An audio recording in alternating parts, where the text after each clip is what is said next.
Howdy everybody, and welcome to a special corrections episode of this tutorial. I feel that I left some misconceptions about how sounds worked in my last video, so I'm just going to make this quick 3.5 episode to hopefully explain this a little bit better. So let's go here.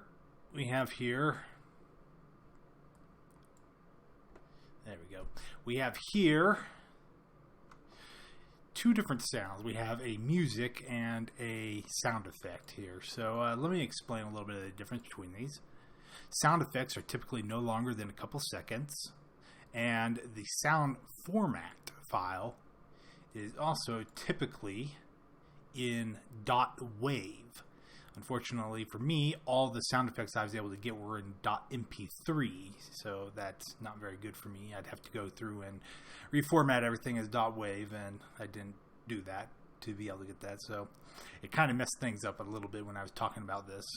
Then, of course, we have music, which is much longer, typically like 45 seconds or more, something like that. Anyways, in this case, I have formatted them as .ogg, which is a compressed file type similar to .mp3. So what GameMaker does is GameMaker accepts three different file types. It accepts .ogg, it accepts .mp3, and it also accepts .wave.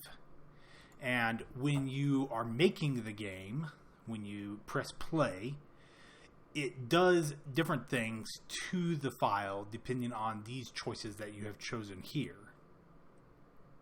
So for stuff that would be .wave, you would use uncompressed, not streamed, because the file is not compressed and you don't want to compress it when you build the game. Because when you compress something, when you uncompress it, you have to uncompress it before you can play it. And that causes a little bit of a CPU lag, a performance hit. And for sound effects, which are typically, there's lots of them playing at any given time, you don't want all these little performance hits from the sound effects adding up and it causing your game to hang when it's trying to play different sound effects. So typically you would use uncompressed, not streamed for sound effects. Now, in the case of music, you typically would have a compressed file format because they're much longer and you're not changing the music all the time. Like, as in within our system, we have it set up so that the music only changes whenever the room changes. And eventually we'll have a setup so that you can change the music whenever you want, but that's not really... But we're not going to do that for a long time. So you would choose compress because you want your files to be compressed by the GameMaker when it builds the game. When GameMaker builds the game, it compresses all compressed files down to .ogg. So if it's .mp3, it turns it into .ogg. If it's .ogg, I don't know if it actually changes it, if it recompresses it .ogg again, or if it just leaves it alone.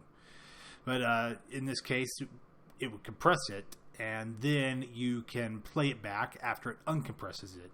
So there's a couple different options for how it does that compression playback. So we have the not streamed, the uncompressed on load, not streamed, and the compressed streamed. So compressed stream, it will... So let's see, actually, the uncompressed on load, we'll talk about that real quick first. So what it does is it will, when we load our audio groups, it will load the music into the RAM on your computer, and it will uncompress the music and play from there. So that is useful if you have lots of RAM and maybe you only have like one or two songs per area. So then you could just load the songs into memory and have them compressed there. I should remind you that a lot of times that for really high-tech music, for modern stuff, it would be hundreds of megabytes per song. So that's why you typically want your songs to be compressed, because they are very big files. And then, of course, we have compressed. It's in the memory, but it will be uncompressed on play, so that could cause a bit of a performance hit in mid-game, but it shouldn't really be a problem for the most part.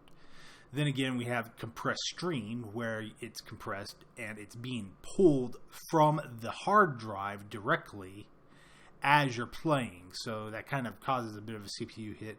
Plus, it's pulling from the hard drive, but it doesn't use RAM like these two options. So if you need to save RAM, you could use this option. If RAM is not a problem, you could use these two options here. All right, I hope that that helped to explain things a little bit. So as far as it goes with these ones, for music, we'll probably be using the compressed, not stream. Actually, we'll probably just use uncompressed on. Well, see, in this case, these sound files are just so small that it doesn't really matter what we use. But if we were using, I would say uncompressed on load would probably be the most useful for us in this case.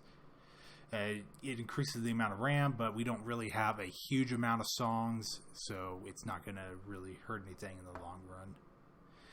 But typically you would use like compressed or streamed. Again, it's all dependent on your use case. So anyways, if you want to, you can change all these to compressed, not streamed, to help improve things.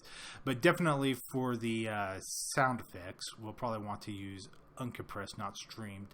I don't really know exactly how that will work since the music files are all .mp3s already, so it still has to uncompress them. So actually, we'll just use compressed, not streamed, because we'll just leave it as it is, because with the sound effects, since they're already compressed, it will just change them into .ogg, and it doesn't really change any other dynamic.